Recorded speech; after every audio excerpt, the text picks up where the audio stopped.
Hi friends, কেমন আছো সবাই? দ্য কুকিং উইন্ডো চ্যানেলে তোমাদের স্বাগত জানাই। যারা ডিম মাংস খায় না তারা ভাবে বিরিয়ানি বুঝি তাদের খাবার নয়, কিন্তু সে কথা একদমই সত্যি নয়। ভেজ বিরিয়ানিও যে কত টেস্টি হতে পারে সেটাই আজ আমি তোমাদের দেখাবো। দেখো, এই ভেজ বিরিয়ানি বানানোর জন্য আমি প্রথমে একটা আলুকে 3 পিস করে কেটে নিয়েছি। নিয়ে সেটাকে তেলে একটু ভেজে নেব লাল লাল করে। এই যে আলুটা ভাজা হয়ে গেছে, এবার আলুটা তুলে রাখবো। রেখে ওই তেলেই দুটো শুকনো লঙ্কার ফোড়ন, জিরের ফোড়ন আর একটু গোটা গরম মশলা ফোড়ন দিয়ে দেবো। নিয়ে এই ফোড়নটা ভালো করে ভাজা হয়ে গেলে এতে আমি 1খানা থেকে 1.5খানা পেঁয়াজ কেটে রেখেছিলাম সেটা দিয়ে দেবো। নিয়ে পেঁয়াজটা আমি এদিকে ভালো করে ভাজবো। পেঁয়াজটা ভাজা হোক ততক্ষণে আমি ওইদিকে ভাত বসিয়ে দিয়েছি। ভাতটা একবার করে দেখে নেব। আর ওই ভাতে আমি যে আলুটা ভেজে রাখলাম সেই আলুটাও দিয়ে দেবো সেদ্ধ করতে। ভাতের সঙ্গেই আলুটাও সেদ্ধ হয়ে যাবে।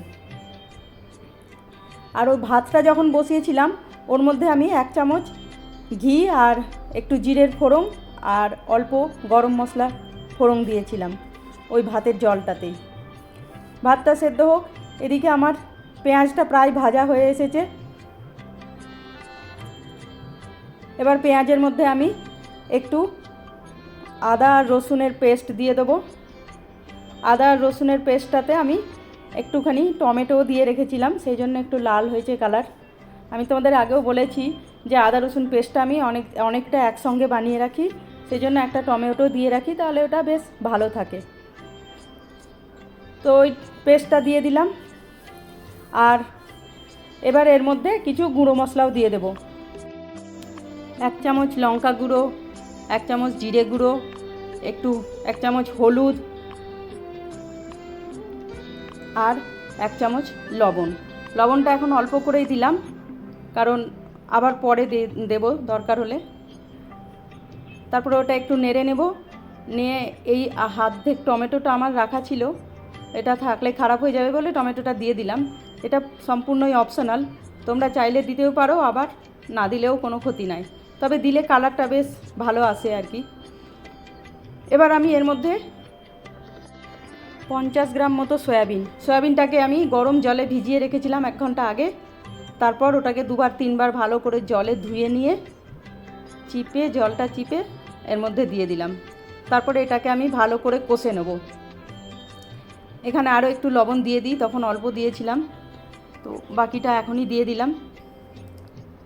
নিয়ে এবার এটাকে কষতে কষতে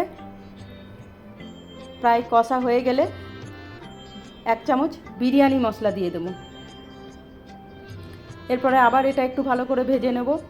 অল্প একটু বিরিয়ানি মশলাটা দেওয়ার পরে কি শুকিয়ে যাচ্ছে, এই জন্য অল্প একটু জল দিয়ে নিলাম। নিয়ে ভাজতে থাকলাম। ওইদিকে আমার ভাতটা দেখব, ভাতটা হয়ে গেছে প্রায়। এবার ভাতটাকেও আমি নামিয়ে নেব। এদিকে দেখো, যে জলটা দিয়েছিলাম সেই জলটাও শুকিয়ে গেল।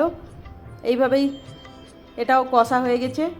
এবার আমি 200 গ্রাম মতো পনির, ওটাকেও পিস পিস করে কেটে নিয়েছিলাম, সেটাও এর মধ্যে দিয়ে দেবো। দিয়ে ভালো করে ভেজে নেব।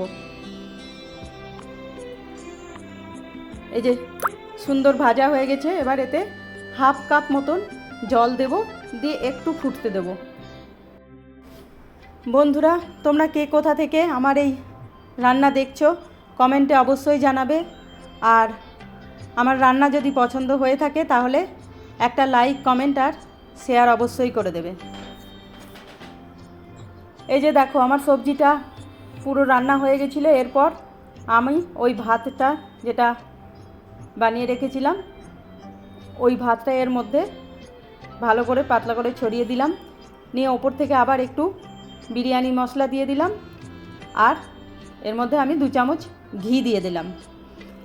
ঘি না দিয়ে তোমরা কেওড়া জল বা গোলাপ জলও দিতে পারো, তো ভেজ বিরিয়ানিতে ঘিয়ের গন্ধটাই বেশি ভালো লাগে। এবার এটা ঢাকা দিয়ে রেখে দেব 10 মিনিট সিম আছে। এটা হোক, ততক্ষণে আমি রায়তাটা বানিয়ে ফেলি। রায়তাটা বানানোর জন্য আমি দইটা প্রথমে একটা ছাঁকনিতে ঢেলে দিলাম তাকে দইয়ের জলটা ঝরে যায়। তারপর আমি একটা পেঁয়াজ, একটা টমেটো আর একটা শসা নিয়েছি, এগুলো আগেই ছাড়িয়ে নিয়েছি। নিয়ে শসাটা গ্রেট করে নেব। এই যে দেখো, শসাটা গ্রেট করা হয়ে গেল। আর পেঁয়াজটাও খুব ছোট ছোট করে কুচি কুচি করে নেব। তারপর এটাও ওই শসার সঙ্গে মিশিয়ে রেখে দেব। আর টমেটোটা নিয়েছি, সেটাকেও ছোট ছোট করে কুচিয়ে এটাকেও ওই শসা আর পেঁয়াজের যে বাটি আছে ওর মধ্যেই দিয়ে নেব। যারা নতুন বন্ধু আমার এই ভিডিওটা দেখছো তাদের কাছে আমার রিকোয়েস্ট যে চ্যানেলটা সাবস্ক্রাইব করে নিও আর পাশের বেল আইকনটা প্রেস করে দিও, তাহলে আমার এই নতুন নতুন সুন্দর সুন্দর রেসিপিগুলো তুমি মিস করবে না। এই যে পেঁয়াজ, টমেটো, শসা এগুলোর মধ্যে এবার আমি ওই যে দইটা জল ঝরাতে দিয়েছিলাম, দইয়ের জলটা ঝরে গেছে, এবার সেই দইটাও এর মধ্যে দিয়ে দেব। দিয়ে এবার সব উপকরণগুলোকে খুব ভালো করে মিক্স করে নেব। তারপর এর মধ্যে এবার মশলা কিছু দেব। এই যেমন ধরো অল্প একটু লবণ আর একটু ভাজা গুঁড়ো, জিরে আর লঙ্কা ভেজে গুঁড়ো করে রেখেছি, সেই ভাজা গুঁড়োটা আর 2 চামচ মতো চিনি দিয়ে এটাকে আবার ভালো করে মাখিয়ে নেব। ব্যাস, তাহলে এই রায়তাটা আমার তৈরি হয়ে যাবে। চলো এবার দেখি ওই যে বিরিয়ানিটা বসিয়ে রেখেছিলাম ওইটা কতদূর কী হলো। এই যে দেখো, বিরিয়ানিটাও আমার খুব সুন্দর হয়ে গেছে। এবার এর মধ্যে আমি একটু ভিন্ডি ভাজা ছড়িয়ে দিব। এই ভিন্ডিটা আমার আসলে সকালের বেঁচে ছিল তো সেটা সেই জন্য দিয়ে দিলাম, কারণ বিরিয়ানির সঙ্গে বাচ্চারা তো ভিন্ডি ভাজা খেতে চাইবে না। ভিন্ডিটা ওদেরকে খাওয়ানোর জন্যই আমি দিলাম, এটা কিন্তু কেউ দেয় না, আমি শুধু বাচ্চাদেরকে খাওয়ানোর জন্যই দিলাম।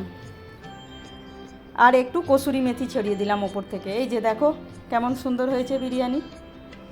কেউ বলবে এটা ভেজ বিরিয়ানি, একদম চিকেন বিরিয়ানির মতো, আর টেস্টটাও খুব সুন্দর হয়েছে, একদম চিকেন বিরিয়ানির মতোই।